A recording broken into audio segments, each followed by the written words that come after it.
video, I am so excited to introduce you to a tool that was really a game changer for me because it helped me see how I perceive things. Stephen Covey once said that we don't see the world as it is, but rather as we are, or as we're conditioned to see it. And that's really what this tool is all about. This is the tool is called the Ladder of Inference, and it was in a book called The Fifth Discipline, The Practice and Art of the Learning Organization. And if you don't have this book in your library, I'm going to share the link with you so that you can add it to your library because it's an absolute must.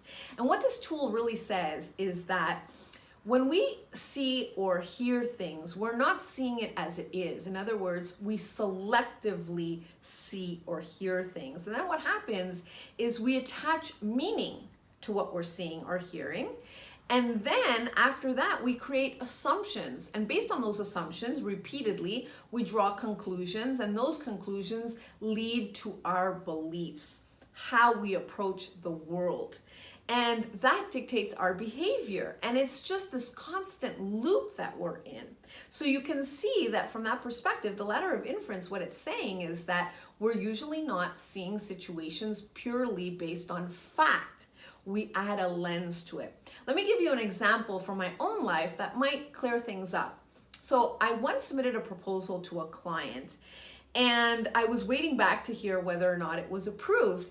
And shortly thereafter, I received an email that said, "We would like to speak to you immediately because we won't be able to process this proposal as or accept it as is," and that they wanted to make changes to it, and they wanted to do that immediately. So the facts are, clearly there's an urgency, and clearly the way I had submitted the proposal was not the way that they were going to accept it. Now, where did my mind go?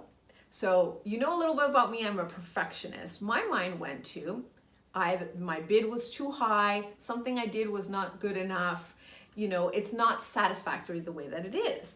Very critical, very not reaching up to a certain standard because that's how I view things. And based on my lens as a perfectionist, as an overachiever.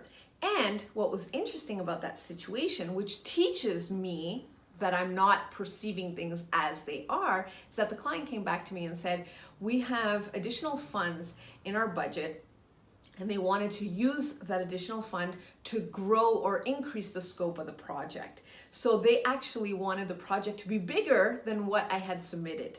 Interesting, right? So did my mind go there at all? Not at all. I went down the rabbit hole. So why am I sharing this with you? Because I want to invite you to examine your own life and how is the Ladder of Inference, how might this tool be impacting you personally and professionally? I want to hear in the notes below.